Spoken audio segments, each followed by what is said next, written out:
The haunting wail of a widow's grief echoed through the small town of Redemption Creek, Arizona Territory, 1878, as Catherine Harlow collapsed to her knees before the freshly dug grave, her husband of barely a year now lying beneath the unforgiving earth. The townsfolk stood in a solemn circle, black-clothed and somber, as Reverend Thomas closed his Bible with a gentle thud that seemed to punctuate the finality of death itself. Catherine's golden hair, usually pinned neatly beneath her bonnet, hung loose around her shoulders, tangled by the desert wind and dampened by tears that refused to cease. "They say you'll cry for him forever," whispered Eleanor Platt, the elderly widow who had buried 3 husbands of her own, as she placed a weathered hand on Catherine's trembling shoulder. "The pain never truly leaves you, child." Catherine couldn't bear to respond, her throat raw from sobbing, her chest hollow where her heart should be. Just 23 years old and already a widow. Her husband, Thomas Harlow, had been taken by a fever that swept through their small ranch with the sudden violence of a summer storm. 1 week he was strong and vibrant, the next, cold and still in their marriage bed. The mourners began to disperse, heading back to the town's single street where life would continue despite this tragedy. Catherine remained kneeling, the hard-packed earth already soaking up her tears. She had no notion of how long she stayed there, but eventually, she became aware of a presence behind her, not intrusive, simply there. "Madam," came a low, respectful voice. "Sun's getting low, not safe for a lady to be out here alone." Catherine turned slowly, her swollen eyes rising to meet the gaze of a stranger. He was tall and lean, with shoulders broadened by years of hard work. His face, partially shadowed by the brim of his dusty hat, was weathered and tanned, yet his eyes held a gentleness that belied his rugged appearance. A cowboy, by the looks of him, with a worn leather vest over a faded blue shirt, and a gun belt slung low on his hips, a necessity rather than an ornament in these parts. "I have nowhere to be," Catherine replied, her voice little more than a whisper. "And nothing waiting for me if I did." The stranger nodded, understanding in his eyes. "William Ambrose," he said simply, removing his hat in respect. "Most folks call me Will." "Catherine Harlow." She gestured weakly toward the grave. "Thomas was my husband." Will's eyes softened further. "I'm sorry for your loss, Mrs. Harlow. I've only just arrived in town, but I heard about the fever that took him." "It was so quick," she said, fresh tears spilling. One moment he was laughing, the next. She couldn't finish. Will knelt beside her, not too close, maintaining a respectful distance. "Mrs. Harlow, I don't mean to impose, but I'd be honored to escort you back to town. These parts can be dangerous after dark." Catherine looked back at the grave, reluctant to leave Thomas alone. "They say I'll cry for him forever," she murmured, echoing Eleanor's words. Will was silent for a moment, his gaze steady and sure when he finally spoke. "Then I'll catch every tear," he said, the simple words carrying a weight of promise that seemed far too great for such a brief acquaintance. Catherine stared at him, startled by the unexpected statement. It wasn't a romantic declaration, not from this stranger she'd just met, but rather an offer of steadfast support that touched something within her broken heart. "You don't even know me, Mr. Ambrose." "No, madam, I don't," he agreed, "but I know grief, and no one should face it alone." He offered his hand, and after a moment's hesitation, Catherine placed her gloved fingers in his. He helped her to her feet, then released her hand immediately, proper and respectful. "Thank you," she said, brushing the dirt from her black mourning dress. "I suppose I should return before dark." Will nodded, and they walked in silence from the small cemetery toward the town, the setting sun painting the sky in hues of gold and crimson behind the distant mountains. Catherine couldn't help but think how beautiful the sunset was, and how terrible it felt to notice such beauty on the day she buried her husband. Do you have family in town, Mrs. Harlow? Will asked as they approached the first buildings of Redemption Creek. Catherine shook her head. No. Thomas and I came from Boston 2 years ago. I have a small ranch about 3 miles outside town. She paused, the weight of her new reality suddenly crushing her. I don't know what I'll do now. Thomas handled everything. Will's brow furrowed. You're alone at the ranch? We have a hired hand, Miguel. He's loyal and helps with the cattle. But the decisions, the accounts? Her voice trailed off. They had reached the boarding house where Catherine had taken a room for the night, unable to face returning to the ranch immediately after the funeral. Mrs. Winters, the proprietress, was waiting anxiously on the porch. Oh, Catherine, dear, the older woman called. I was getting worried. Come in and have some supper. Thank you for seeing me safely back, Mr. Ambrose, Catherine said, turning to Will. He replaced his hat with a nod. Madam? He hesitated, then added, If you need any assistance with your ranch matters, I'd be willing to help. I've worked cattle most of my life. Catherine studied his face, searching for any hint of ulterior motive, but found only sincerity. Why would you offer that? Will's eyes met hers directly. Because it's the right thing to do. Simple words, simply stated, yet Catherine sensed depths beneath them. I don't know, she replied honestly, but thank you. I'm staying at the saloon, if you change your mind, Will said. Good evening, Mrs. Harlow. With that, he touched the brim of his hat and walked away, his tall figure soon disappearing into the gathering dusk. Catherine watched him go, a strange mixture of emotions stirring within her, grief still paramount among them, but also a small spark of something that might have been hope. Mrs. Winters ushered her inside, clucking with concern. Who is that man, dear? I don't recognize him. A stranger, Catherine said softly. Just a kind stranger. That night, Catherine lay awake in the unfamiliar bed, staring at the ceiling as moonlight filtered through the thin curtains. Thomas had been good to her, their marriage a partnership built on mutual respect, if not passionate love. They had been friends since childhood, their families expecting their eventual union. When Thomas proposed a fresh start in the Arizona territory, Catherine had agreed readily, eager for adventure beyond Boston's rigid society. Now she was alone, with a ranch she barely knew how to manage, in a land still wild and often dangerous. The thought of returning to Boston crossed her mind, but she quickly dismissed it. There was nothing for her there. Now her parents were gone, her only brother moved to Philadelphia. Besides, this land, harsh as it was, had become home. As dawn broke, Catherine made her decision. She would not abandon the dream she and Thomas had shared. She would learn what she needed to know to keep the Circle H Ranch running, even if it meant accepting help from a stranger with kind eyes and an impossible promise. After breakfast, Catherine found herself walking toward the saloon, her steps slowing as she approached the establishment. Proper ladies didn't enter such places, but she needed to speak with Will Ambrose. Fortunately, she didn't have to compromise her reputation. Will emerged from the building just as she was trying to decide how to proceed. He spotted her immediately, surprise registering briefly before he crossed the street to join her. Mrs. Harlow, he greeted her, hat already in his hands. Good morning. Mr. Ambrose, she replied with a nod. I've been considering your offer. I won't accept charity, but I would be grateful for advice about the ranch. I can pay you for your time. Will considered her words, his expression thoughtful. No need for payment, madam, but I could use steady work. If you're willing to hire me on properly, I'd be glad to help manage things until you get your bearings.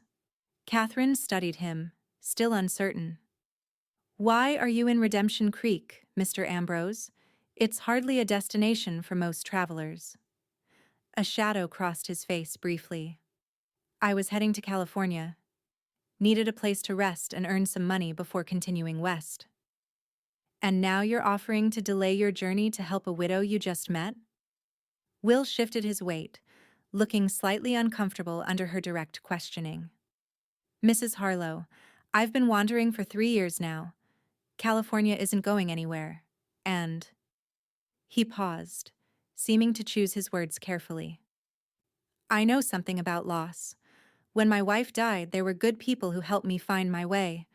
Perhaps this is my chance to repay that kindness. Catherine hadn't expected this revelation.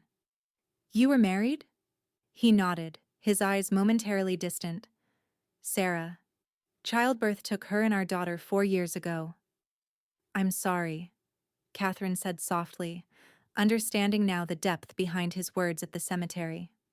Will nodded in acknowledgement, then straightened his shoulders. So, do we have an agreement? I'll help with the ranch, and you'll provide room and board along with fair wages?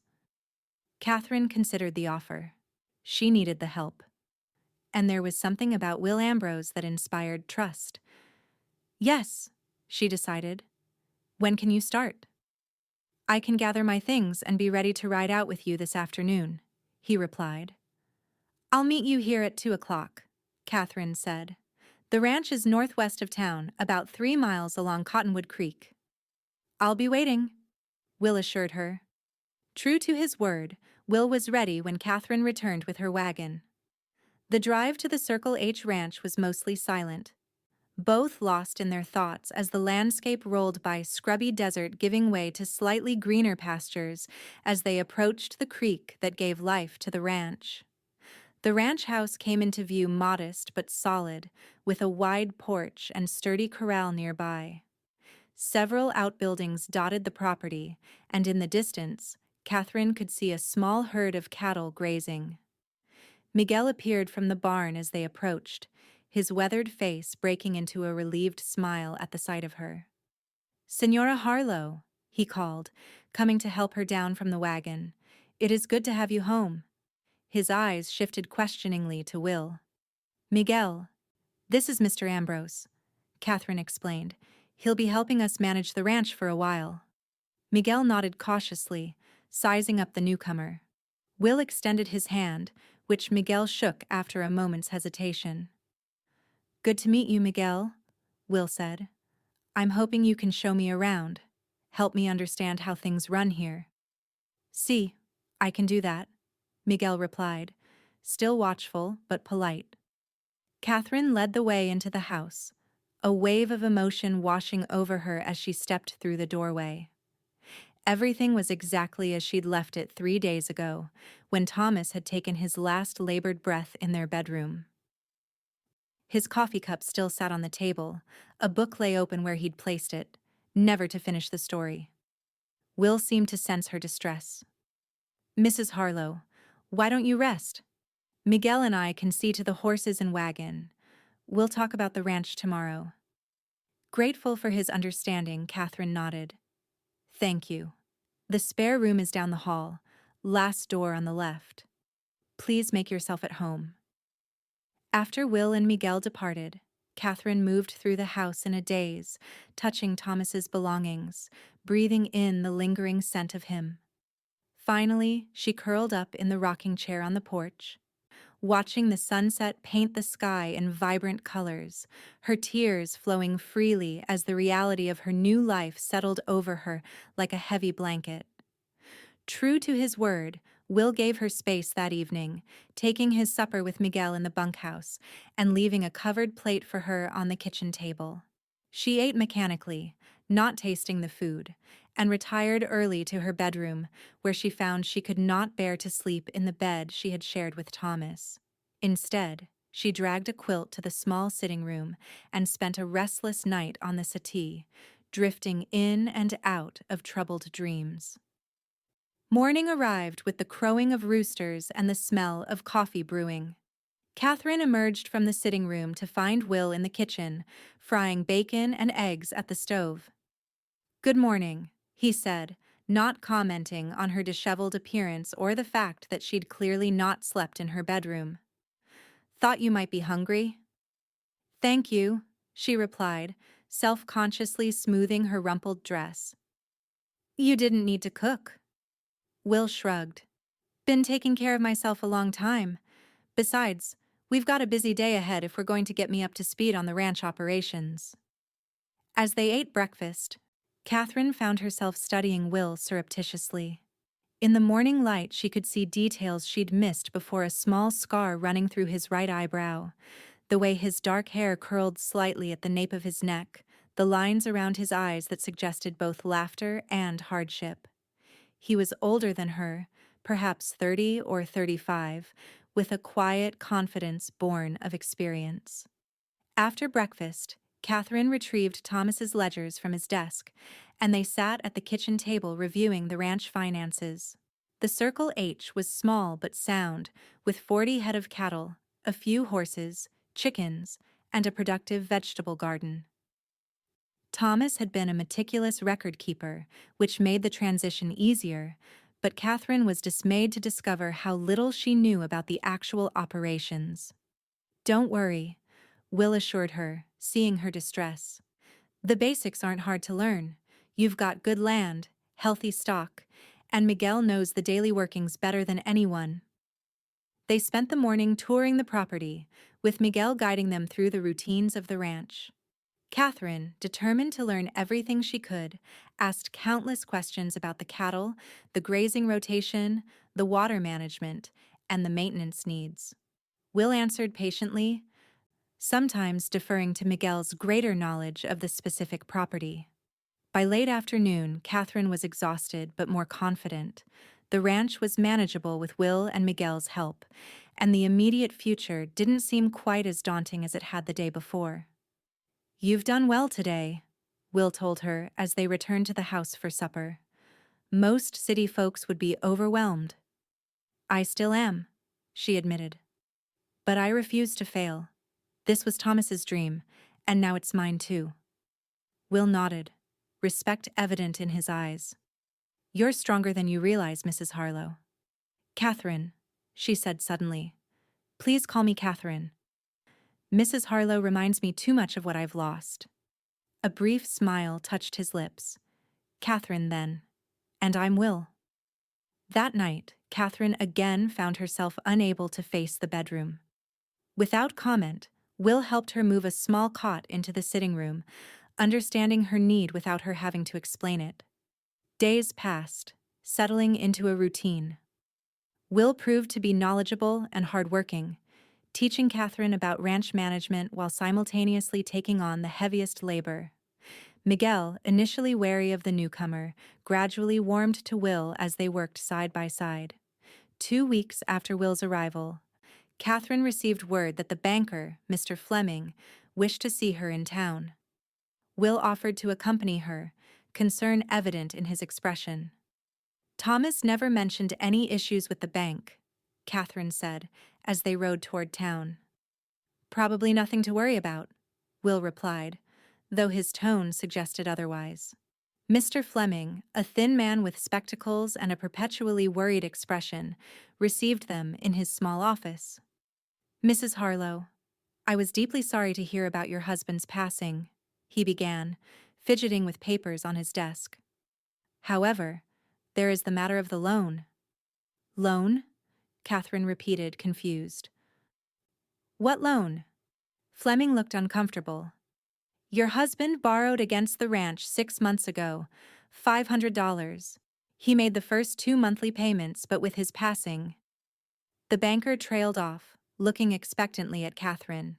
She felt as though the floor had dropped away beneath her. "I knew nothing about this. Why would Thomas need to borrow such a sum?" "He didn't specify, and it wasn't my place to ask," Fleming replied. "But the terms are clear. The payment of $25 is due at the first of each month, and you've missed July's payment already." Will leaned forward slightly. "What happens if Mrs. Harlow can't make the payments?" Fleming straightened his spectacles. "After 3 missed payments, the bank has the right to begin foreclosure proceedings." Catherine felt ill. $25 a month was a significant amount for their small operation. "May I see the loan document, please?" Fleming handed her the papers, and she read through them with growing dismay. Thomas's signature was there, clear as day, along with the terms a $500 loan to be repaid over 2 years with interest.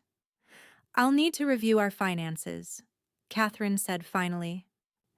Is there any possibility of renegotiating the terms? Fleming shook his head. I'm afraid not, Mrs. Harlow. The bank has been quite strict since the Panic of '73. But if you can make the July payment by the end of this week, we'll waive the late fee as a courtesy. Outside the bank, Catherine leaned against the wagon, trying to collect herself. I don't understand, she said, her voice trembling. Why would Thomas borrow so much money without telling me? And what did he use it for? There were no major purchases, no new stock. Will's expression was grim. We need to check your husband's personal effects. There might be something that explains this. Back at the ranch, they searched Thomas's desk thoroughly, finding nothing unusual until Will discovered a false bottom in one drawer. Beneath it lay a stack of letters and a small notebook. Catherine's hands shook as she opened the notebook. Inside were entries detailing poker games in town and substantial losses. The letters were from a man named James Blackwell, demanding payment of gambling debts. Oh, Thomas, she whispered, sinking into a chair. How could you risk everything we worked for? Will placed a gentle hand on her shoulder. People make mistakes, Catherine. Even good men. This changes everything, she said, despair washing over her.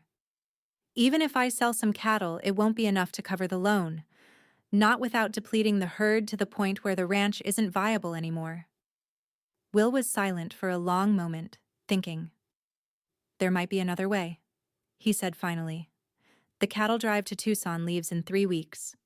They're always looking for additional stock. If we can get 10 or 15 head ready quickly, the price would cover several months of payments. Catherine looked up at him, hope warring with uncertainty.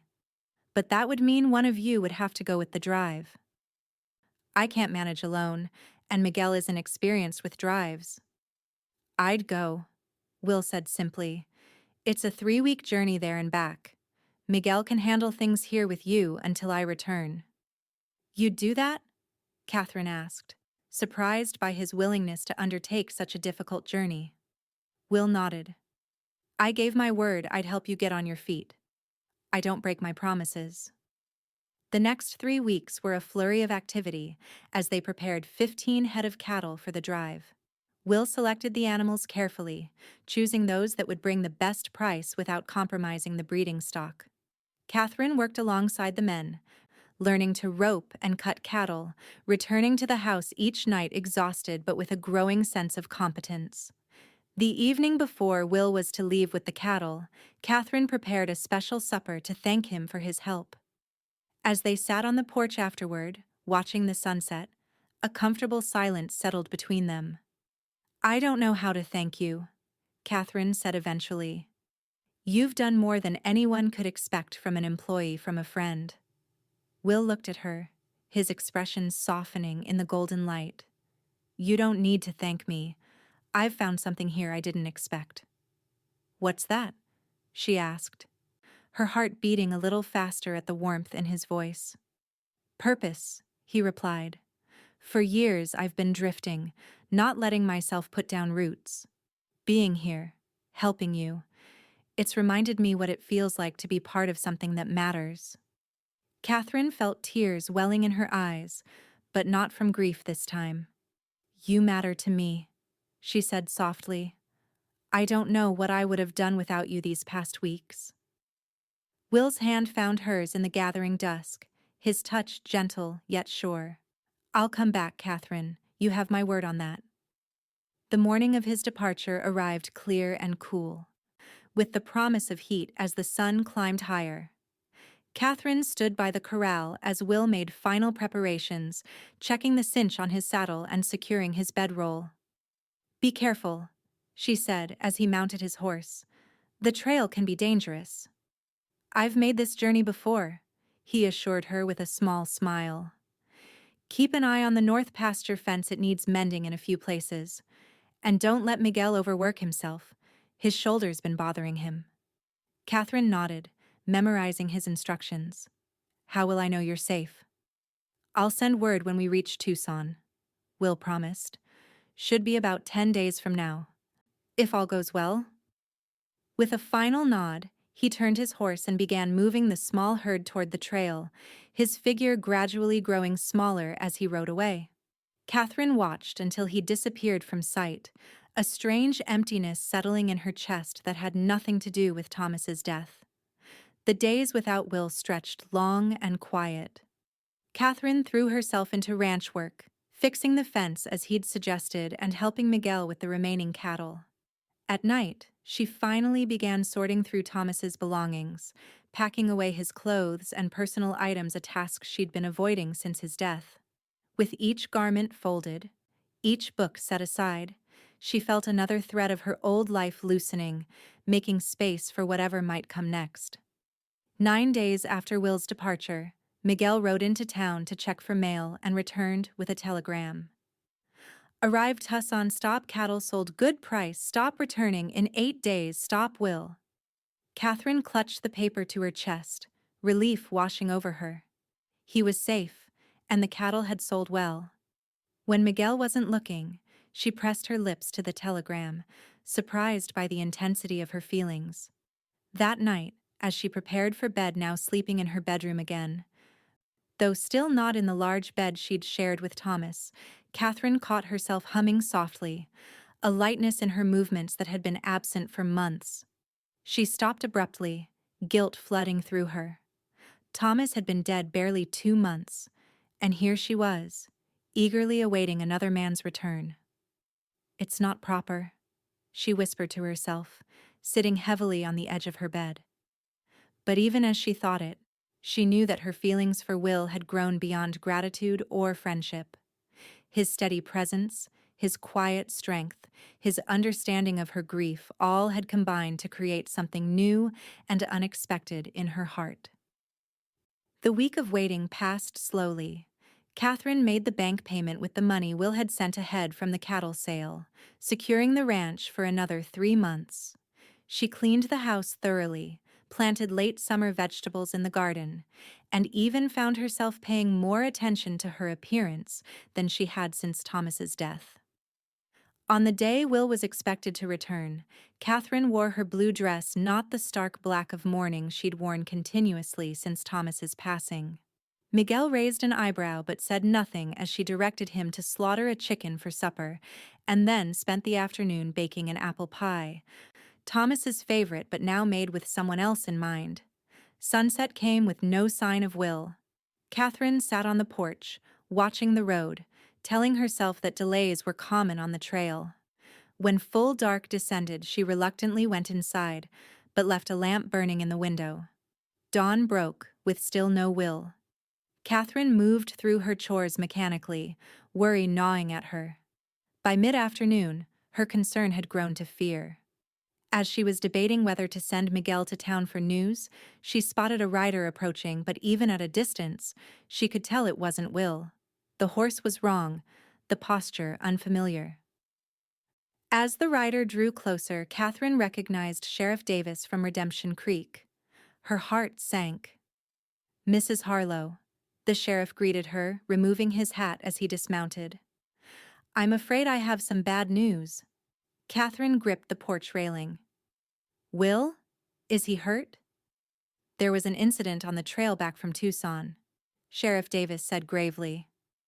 Ambrose and 2 other drovers were ambushed by bandits in the Dragoon Mountains. One man was killed outright. Ambrose and the other drover were wounded defending the payroll. "But he's alive?" Catherine pressed, her voice hardly more than a whisper. "Yes, madam. He's at Doc Sullivan's in town. Took a bullet in the shoulder and lost a fair amount of blood, but the doc says he'll recover with proper care." Catherine was already moving toward the barn. "Miguel," she called. "Hitch the wagon quickly, we're going to town." The journey to Redemption Creek seemed interminable, though Miguel drove as fast as was safe. Catherine's mind raced with terrible images of Will lying wounded, perhaps dying despite the sheriff's reassurances. By the time they reached town, she was nearly frantic with worry. Dr. Sullivan's small clinic was at the end of the main street. Catherine barely waited for the wagon to stop before jumping down and rushing inside, heedless of propriety or appearances. The doctor's wife, who served as his nurse, intercepted her in the narrow hallway. "Mrs. Harlow, please. You must be quiet. We have patients resting." "Will Ambrose?" Catherine said breathlessly. "I need to see him." Mrs. Sullivan's expression softened. "He's been asking for you. But you should prepare yourself. He's weak from blood loss, and the surgery to remove the bullet." She led Catherine to a small room at the back of the clinic. Will lay on a narrow bed, his face pale against the white pillow, his left shoulder heavily bandaged. His eyes were closed, his breathing shallow. "Will," Catherine whispered, approaching the bed cautiously. His eyes opened slowly, focusing on her with effort. "Catherine," he murmured, his voice raspy. "You're here." She took his right hand carefully, mindful of the bandages. "Of course I'm here. How could I not be?" A ghost of a smile touched his lips. "Told you I'd come back. Just took a detour." Tears spilled down Catherine's cheeks. "You foolish man! What were you thinking confronting armed bandits?" "Wasn't much thinking involved," Will admitted, wincing as he tried to shift position. "They started shooting, we shot back. Simple as that." Dr. Sullivan entered the room, a stern look on his weathered face. "Mrs. Harlow, my patient needs rest. You can visit again tomorrow." "I'm not leaving," Catherine said firmly, surprising herself with her own determination. "I'll sit quietly and won't disturb him, but I'm staying." The doctor began to protest, but Will interrupted weakly. "Doc, I'd rest a lot easier knowing she's here." After a moment of consideration, Dr. Sullivan sighed. "Very well. But if his fever rises or he shows any sign of distress, you call me immediately." Catherine nodded gratefully. "Thank you, doctor." When they were alone again, Will's fingers tightened slightly around hers. "You're not wearing black," he observed, his eyes moving over her blue dress. Catherine blushed, realizing how her choice might appear. It felt like time for a change," she said softly. Will's eyes held hers for a long moment, something unspoken passing between them before exhaustion claimed him, and he drifted back to sleep. Catherine settled into the chair beside his bed, prepared to maintain her vigil through the night. She must have dozed off despite her intentions, for she woke with a start as dawn light filtered through the window. Will was watching her, his eyes clearer than they had been the previous evening. "You stayed," he said, his voice stronger. Catherine straightened in her chair, smoothing her rumpled dress. "I said I would." "You should go back to the ranch," Will told her. "Miguel can't manage everything alone." "Miguel is perfectly capable for a few days," Catherine replied. "I'm not leaving until you're well enough to come home with me." Will's expression softened at her use of the word home, but he didn't comment on it. "The doc says it'll be at least a week before I can travel. Maybe more." "Then I'll stay a week," Catherine said simply. "Mrs. Winters has rooms at the boarding house. I'll arrange for one and come to sit with you during the day."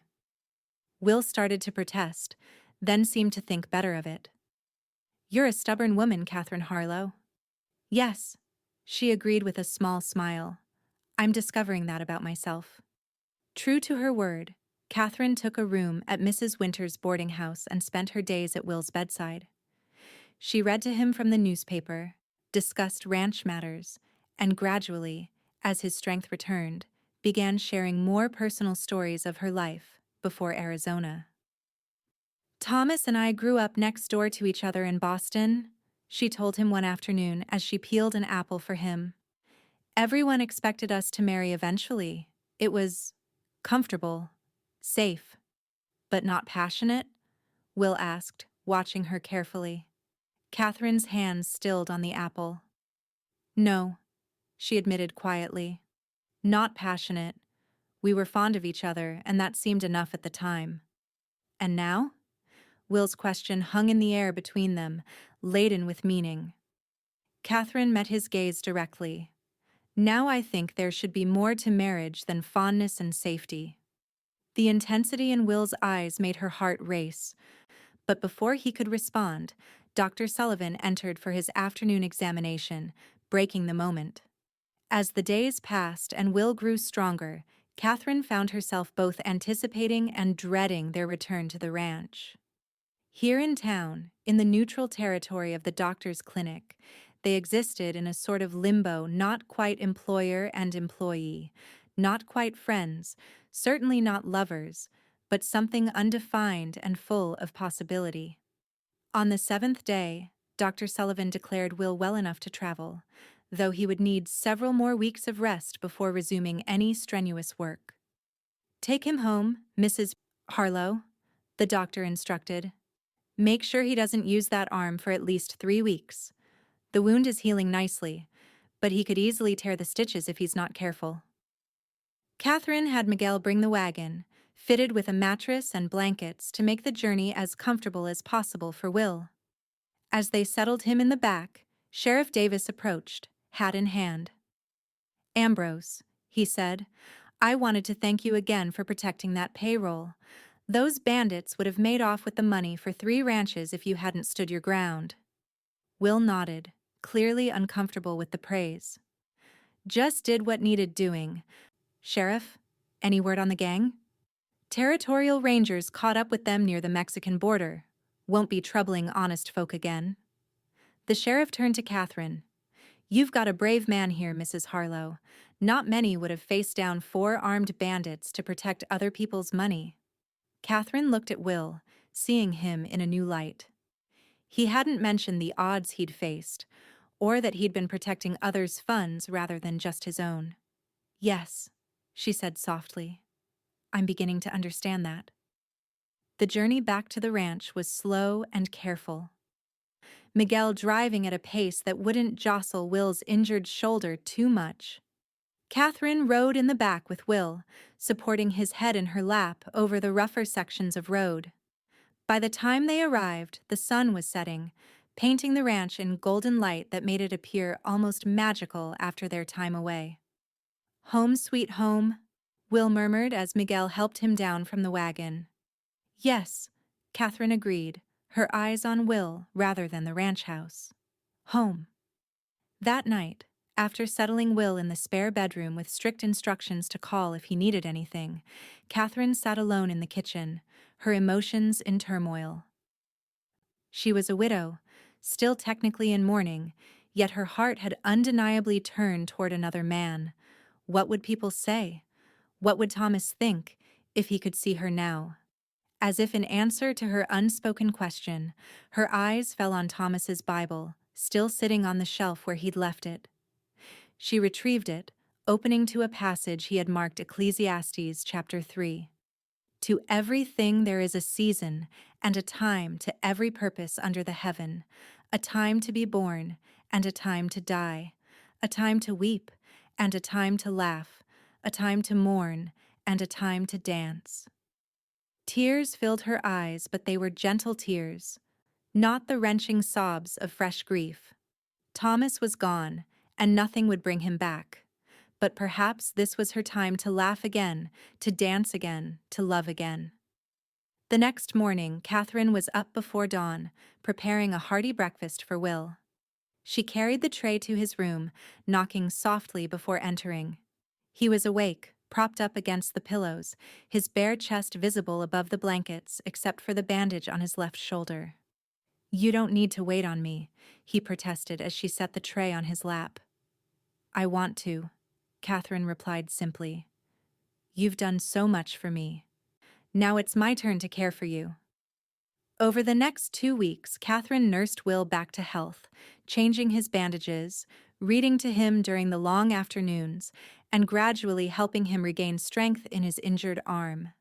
Their conversations grew deeper, more personal, as the barriers between them slowly dissolved. "Why were you really heading to California?" Catherine asked one evening as they sat on the porch watching the sunset, a habit they'd fallen into as Will became more mobile. Will was silent for a long moment. "After Sarah died, I couldn't bear to stay in our home in Nebraska, he finally said. Too many memories. Too much pain. So I started drifting, taking work where I could find it, never staying in one place too long. Running away, Catherine observed gently. Will nodded, not offended by her assessment. Yes, but eventually I realized I couldn't outrun the grief. So I thought maybe I'd try putting as much distance as possible between my old life and whatever might come next. California seemed far enough. And now? Catherine asked, her heart beating faster. Will turned to look at her, his eyes reflecting the golden light of sunset. Now I'm thinking distance isn't what matters. It's what or who you're running toward that counts. Catherine's breath caught at the implication in his words. Will, I know it's too soon, he said quickly. I know you're still grieving Thomas. I'm not asking for anything, Catherine. I just want you to know that when I say I'll stay as long as you need me, I mean it. Whether that's another month or longer. Catherine reached out impulsively, taking his hand in hers. What if I need you to stay forever? The words hung in the air between them, Catherine hardly believing she'd spoken them aloud. Will's fingers tightened around hers, his eyes searching her face. Do you mean that? He asked, his voice rough with emotion. Catherine nodded, suddenly sure. I know it seems fast. I know people will talk. But life is too short and too unpredictable to ignore what's in my heart. And what's in my heart, Will Ambrose, is you. Will raised his good arm, his hand gently cupping her cheek. I've been falling in love with you since the day I found you at your husband's grave, he confessed. But I never thought. Nor did I, Catherine whispered. But here we are. His lips met hers in a gentle, questioning kiss that quickly deepened as Catherine responded with all the emotion she'd been holding back. When they finally parted, both breathless, Will rested his forehead against hers. Are you sure? He asked. I don't want to rush you. We could wait. Give you more time to be certain. Catherine shook her head. I've never been more certain of anything, but... She hesitated. Perhaps we should wait a while before making it official, out of respect for Thomas. Will nodded, understanding in his eyes. We'll take it slow. Do things properly. As summer turned to fall and fall to winter, Will and Catherine worked side by side, building the ranch into something stronger and more prosperous than it had been before. Will's shoulder healed completely, allowing him to take on the heaviest ranch work again, though Catherine continued to work alongside him, having discovered a love for the land and the lifestyle that surprised her. By Christmas, they no longer bothered to hide their feelings from Miguel or the occasional visitors to the ranch. Catherine had packed away her mourning clothes entirely, and though some townspeople raised eyebrows at her relationship with Will so soon after Thomas's death, many others, those who had seen her collapse in grief and then rise again with Will's support, nodded in understanding. On Christmas Eve, after a simple but festive supper, Will led Catherine to the porch, where they often sat to talk at the end of the day. I have something for you, he said, producing a small wooden box from his pocket. It's not much, but... Catherine opened the box to find a simple gold band with a small pearl set in its center. Will, she breathed. It was my mother's, he explained. I've carried it with me all these years, waiting for, well, for you, though I didn't know it. He took her hand in his. Catherine Harlow, I love you more than I thought it was possible to love again. Would you do me the honor of becoming my wife? Tears filled Catherine's eyes, not tears of grief this time, but of joy. Yes, she whispered. With all my heart, yes. They were married on New Year's Day, 1879, in a small ceremony at the ranch, with Reverend Thomas officiating and only a few close friends in attendance. As they spoke their vows, Catherine felt Thomas's presence not as a shadow over her happiness, but as a silent blessing, one chapter of her life completed with love and respect, another beginning with hope and passion. Spring came early that year, bringing new calves to the herd and fresh growth to the land. Catherine and Will expanded the ranch operations, purchasing additional acreage from a neighbor who was returning east. Miguel, now promoted to foreman, supervised two young hands they'd hired to help with the increased workload. One evening in late April, as they sat on their porch watching the sunset, still their favorite ritual at day's end, Catherine turned to Will with a smile that held a secret. "I have news," she said, taking his hand and placing it gently on her stomach. "We're going to have a baby." Will's expression transformed from confusion to wonder in an instant. "A baby?" he repeated, his voice filled with awe. "Are you sure?" Catherine nodded, her eyes shining. "Dr. Sullivan confirmed it yesterday when I was in town. We should welcome our child around November." Will pulled her into a gentle embrace, his body trembling slightly with emotion. "I never thought I'd have this chance again," he whispered against her hair. "After Sarah and our daughter died, I closed that door in my heart." Catherine drew back to look into his eyes. "I know," she said softly, "and I understand if this brings back painful memories." Will shook his head, smiling through tears that had gathered in his eyes. "Not painful. Bittersweet, maybe. But mostly I'm overwhelmed with gratitude and joy." He placed his hand again on her still flat stomach. "Our child will be so loved, Catherine." "Yes," she agreed, covering his hand with hers. "By both of us." The pregnancy progressed smoothly through the summer months, Catherine remaining active in the ranch operations despite Will's concerned hovering. By autumn, with her due date approaching, she had reluctantly reduced her duties, focusing instead on preparing the nursery in what had once been Thomas's study. One afternoon in late October, as Catherine was arranging baby clothes in a dresser Will had crafted, she came across a small wooden box tucked in the back of a drawer, Thomas's keepsake box that she had packed away months earlier. Inside was a letter addressed to her in Thomas's handwriting, unopened. With trembling fingers, Catherine broke the seal and read, "My dearest Catherine, if you are reading this, then my fears have been realized, and I have left you alone. I pray that is not the case, that this letter will remain unseen for many years to come, but I feel compelled to write it nonetheless. First, I must confess my shame. The money I borrowed against our ranch was not, as I may have claimed, for improvements or stock. It was to cover gambling debts, a vice I developed in secret and could not seem to overcome. I have tried, Catherine, many times, but the pull of the cards is stronger than my will. I write this not to excuse my behavior but to explain it, and to beg your forgiveness for the danger I have placed our future in. Second, and perhaps more important, I want you to know that should the worst happen, my deepest wish is for you to find happiness again. We have been good companions, you and I, but I have always known that what we share is not the grand passion that poetry speaks of. You deserve that passion, Catherine, that all-consuming love that lights up one's soul. So if I am gone, please do not mourn me over long. Find someone worthy of your heart, someone who will love you with all the fire and devotion that perhaps I was not capable of giving. Know that I would bless such a union, not begrudge it. With deepest affection and gratitude for our years together, Thomas."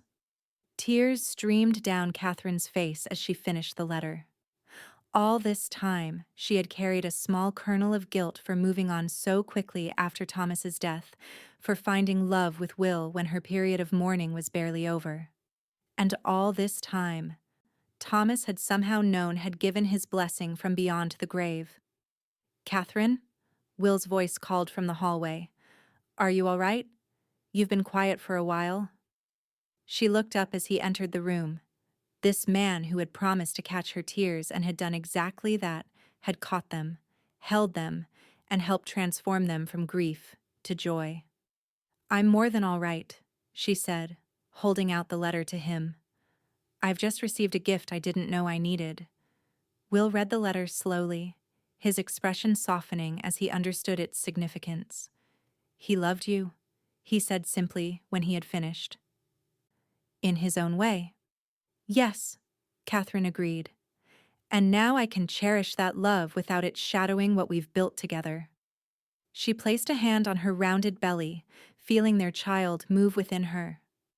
Our family. Will knelt beside her chair, his hands joining hers over their unborn child. Our family, he repeated, the words a vow and a promise. 2 weeks later, after a long but uncomplicated labor, Catherine gave birth to a healthy baby girl with Will's dark hair and her own blue eyes. As she held their daughter for the first time, exhausted but radiant, Catherine looked up at Will, who was watching them with undisguised adoration. "What shall we call her?" she asked. Will considered for a moment, then suggested softly, "Sarah Thomas Ambrose." Catherine's eyes filled with tears at his thoughtfulness, honoring both their pasts while celebrating their present. "It's perfect," she whispered. "Sarah Thomas Ambrose." As the first light of dawn filtered through the bedroom window, illuminating the three of them in its gentle glow, Catherine reflected on the journey that had brought them to this moment. From the depths of grief to the heights of joy, from solitary tears to shared laughter, from the promise made beside a grave, "Then I'll catch every tear," to this new life created from their love. "I love you, Will Ambrose," she murmured as Sarah slept peacefully in her arms. "Thank you for keeping your promise." Will leaned down to kiss her forehead, then their daughter's. "Always," he replied simply. "Always." In the years that followed, the Circle H Ranch, now known as the Circle A, prospered and grew. Will and Catherine welcomed two more children, a son, William Jr., born in the spring of 1881, and another daughter, Eleanor, who arrived in the summer of 1883. Miguel remained with them as foreman, eventually marrying Mrs. Winters's niece and building a small house of his own on the ranch property. The loan that had once threatened Catherine's future was paid in full by the end of their first year of marriage, and the gambling debts that had troubled Thomas were settled with the profits from their expanding cattle operation. Thomas's grave remained well tended, visited occasionally with flowers and respect, but no longer with tears. Life on the frontier remained challenging: droughts, harsh winters, occasional troubles with rustlers, but Catherine and Will faced each difficulty together, their bond only strengthening with each obstacle overcome. Their children grew strong and capable, learning ranching skills alongside their schooling, developing the same love for the land that their parents shared. On their 10th wedding anniversary, Will surprised Catherine with a special gift, a small silver locket engraved with the words, "Every tear caught, every joy shared." Inside was a tiny daguerreotype of them on their wedding day, their faces alight with promise and hope. "It's beautiful," Catherine said, as he fastened it around her neck. "Not as beautiful as you," Will replied, his eyes still holding the same admiration and desire they had when they first met. "Or the life you've given me." Catherine leaned into his embrace, savoring the solid strength of him, the familiar scent of leather and sun-warmed skin. "Do you ever regret it?" she asked softly. "Stopping here instead of continuing to California?" Will tilted her chin up so he could look into her eyes. "Not for a single moment," he said firmly. "My journey ended the day I found you, Catherine. Everything I was looking for, everything I needed, it was all right here." As night fell over the ranch they had built together, Will and Catherine stood on their porch, older now, with the lines of experience etched on their faces, but still fundamentally the same two people who had connected beside a grave all those years ago. A cowboy who had promised to catch a widow's tears, and a woman who had found the courage to love again.